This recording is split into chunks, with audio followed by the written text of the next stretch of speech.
आधारभूत मूल्य जो है वो परिवर्तन नहीं होते, नीतियां परिवर्तन होती है। नीति बनती है आप यदि शिक्षा के विजन, वो विजन जो है वो जीवन मूल्यों से, संस्कृति से, किसी देश के, उस देश के एक सांस्कृतिक परंपरा से, वहां के इतिहास के बोध से, वहां के जीवन के बारे में जो लक्ष्य है उससे, वहां के जो वर्ल्ड व्यू है, विश्व दृष्टि है, उससे नीति बनती है। इन सारे चीजों में भारत की एक विशेषता है।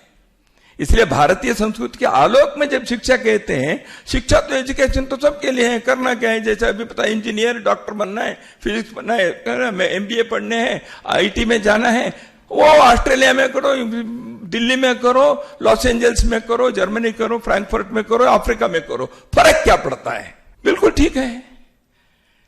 लेकिन शिक्षा केवल वो नहीं है।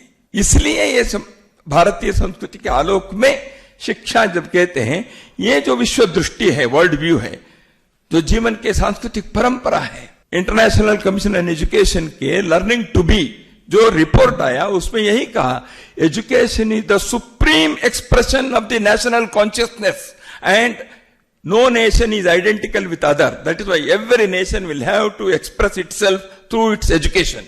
इसलिए शिक्षा ऐसे एक राष्ट्रीय कॉन्शियसनेस के, एक चेतना के, राष्ट्र की चेतना के अद्भुत अभिव्यक्ति है।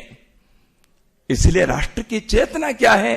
तो इसलिए शिक्षा नीति के निर्धारण करने वाले लोग उस संस्कृति के आलोक में, उस राष्ट्रीय चेतना के संदर्भ में, विश्व दृष्टि के चौकट में शिक्षा नीति को समय समय पर वर्तमान युग के जो तकाजे हैं, आवश्यकताएं हैं, उसको ध्यान में रखकर करना पड़ता है। इसीलिए नो शिक्षा, no education policy is a permanent policy. हर 10 साल 15 साल में आपको नई नई नीति लानी ही पड़ेगी, क्योंकि परिस्थिति बदलती है।